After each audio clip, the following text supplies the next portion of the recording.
Buenas tardes, somos el equipo Jurisconsultus Stephenizas.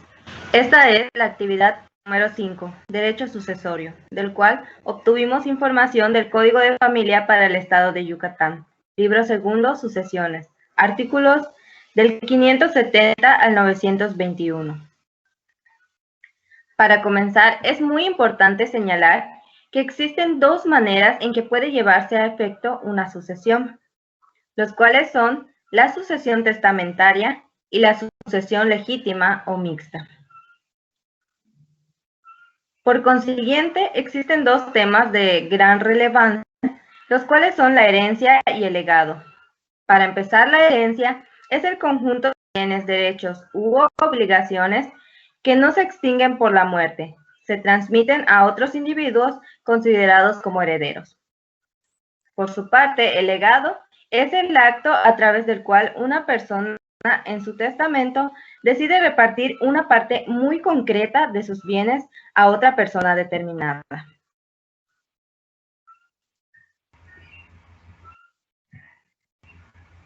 De igual manera, posterior al tema, es importante hablar sobre la diferencia entre lo que adquiere un heredero y un legatario. Primero está en que el heredero adquiere a título universal, es decir, responde de todas las cargas, derechos y obligaciones de la herencia, y el legatario adquiere a título particular, es decir, solo puede tener las cargas, derechos y obligaciones que el testador le imponga. De igual manera, es importante señalar lo que es el testamento. Es un acto jurídico por el cual una persona designa quién o quiénes serán las personas que podrán disponer de sus bienes y derechos después de su fallecimiento. Esto siempre y cuando cumplan requisitos establecidos en la ley. Entre las características que señala el testamento está en que es un acto personalísimo, y esto quiere decir que en la creación del testamento no puede intervenir otra voluntad distinta de quien la crea.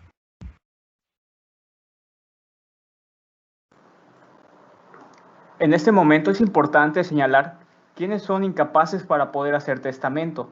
Estas personas son las que tienen menores de 16 años.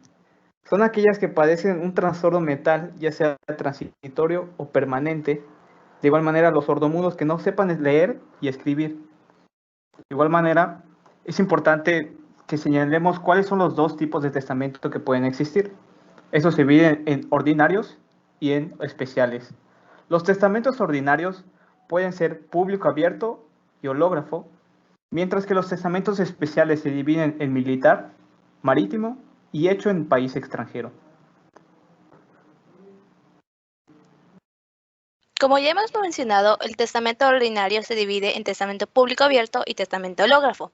El testamento público abierto es aquel que se lleva en presencia del notario. Su redacción debe ser expresamente clara y se determina la voluntad del testador.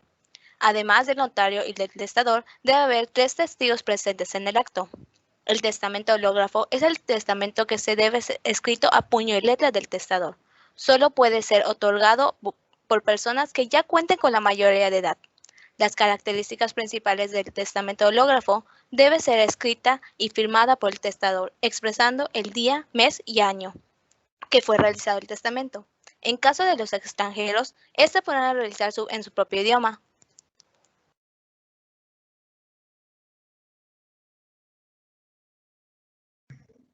Ahora bien, les mencionaré cuándo se abre la asociación legítima. El primero de los casos dice que se abre la asociación legítima cuando no exista un testamento o el otorgante o el otorgado se considere nulo.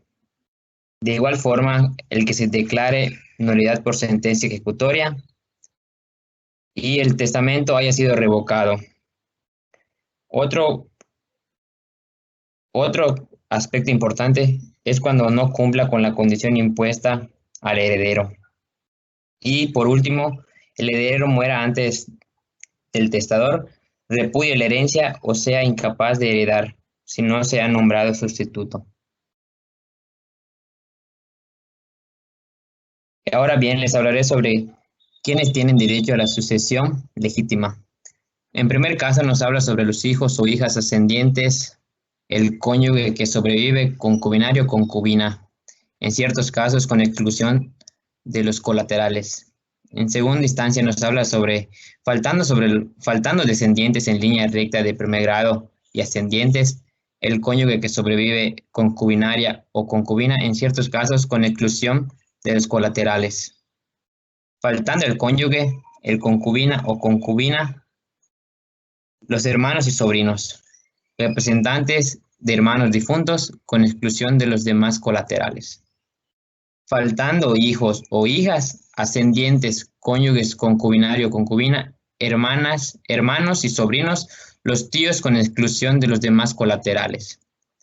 Y por último, hijos o hijas ascendientes, cónyuges o concubinarios o concubina, hermanos, sobrinos y tía al fisco del Estado.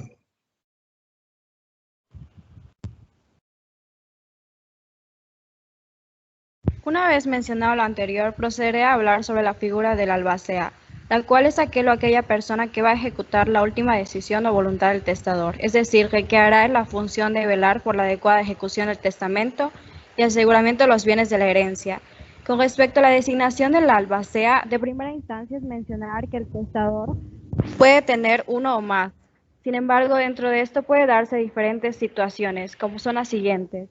En casos donde el testador no haya designado un albacea o en su caso nombrado no desempeñe su cargo, los herederos y legatarios instituidos pueden nombrar a uno, el cual será elegido por mayoría de votos.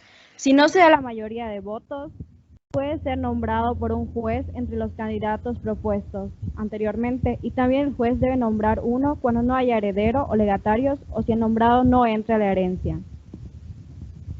Con respecto a las obligaciones fundamentales que tiene el albacea, podemos resumirla en 9. La primera es presentar el testamento, asegurar los bienes de la herencia, formar los inventarios. Cuarto, administrar los bienes y rendir las cuentas del albaceazgo. La quinta, pagar las deudas mortuorias, hereditarias y testamentarias. Realizar el proyecto de partición y adjudicación de los bienes.